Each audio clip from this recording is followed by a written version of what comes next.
Bismillahirrahmanirrahim. Assalamualaikum warahmatullahi wabarakatuh. Halo semuanya, kami dari kelompok 5 di sini akan mempresentasikan hasil diskusi kami, yaitu tentang bab 7, mengorganisir bisnis perusahaan, bersama dengan 3 rekan saya, dan di sini saya, Salwa Nazla, dengan NPM 2411021087 sebagai moderator. Ada Oktaviani Ramadhani dengan NPM 2411021010 sebagai narasumber pertama, dan ada Gali Aji Pangestu dengan NPM 2411021074 sebagai narasumber kedua. Kita langsung aja ya masuk ke materi pertama kepada narasumber. Yang pertama, waktu dan tempat dipersilahkan. Baik, materi yang pertama yaitu apa itu struktur organisasi. Struktur organisasi menjelaskan bagaimana pekerjaan dalam sebuah bisnis diatur dan bagaimana pekerjaan tersebut saling berhubungan satu sama lain. Nah, struktur organisasi ini biasanya diwakili oleh yang namanya bagan organisasi yang di dalamnya menunjukkan posisi karyawan dan hubungan dalam sebuah perusahaan. Oke, next.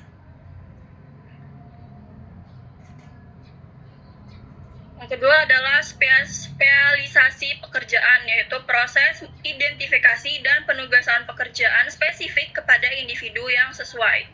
Oke, next.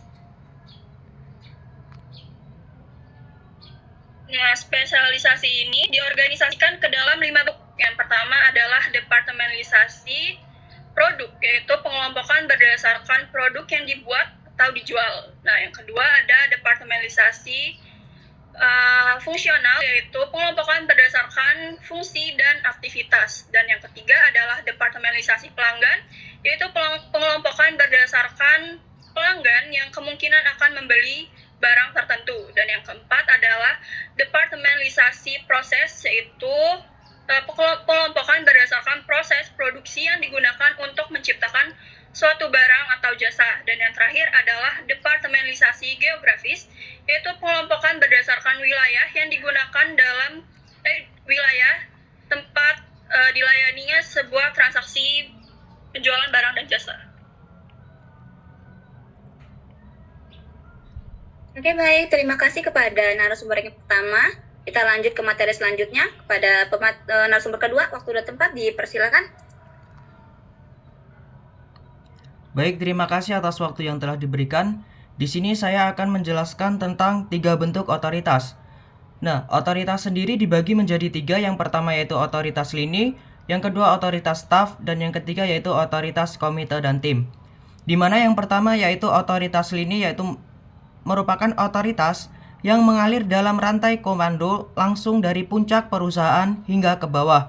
Yang kedua yaitu otoritas staf, di mana otoritas staf ini adalah otoritas yang didasarkan pada keahlian dan biasanya melibatkan pemberian nasihat kepada manajer lini. Dan yang ketiga yaitu otoritas komite dan tim. Otoritas ini yang diberikan kepada komite atau tim kerja yang terlibat dalam operasi harian perusahaan. Oke, next.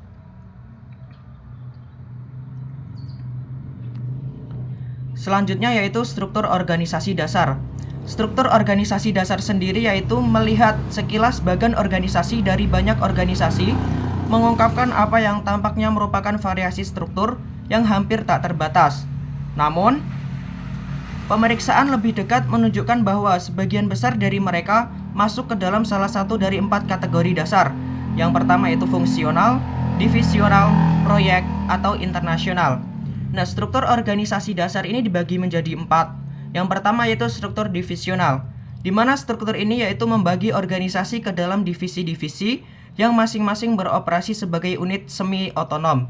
Yang kedua yaitu struktur fungsional. Struktur fungsional sendiri ini yaitu berbagai unit dimasukkan ke dalam sebuah kelompok berdasarkan fungsi-fungsi yang perlu dilakukan agar organisasi dapat mencapai tujuannya. Yang ketiga yaitu organisasi proyek.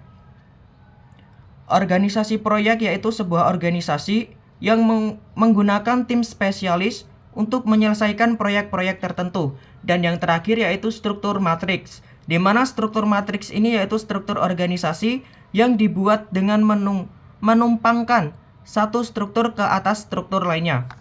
Oke, next.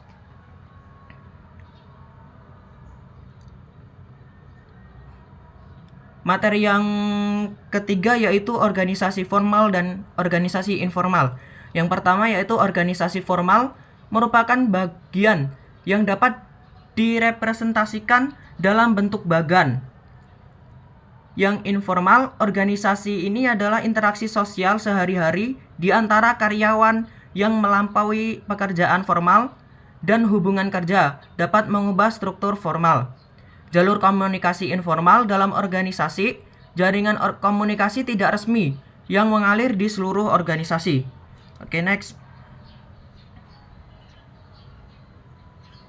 Oke, baik, terima kasih kepada narasumber yang kedua.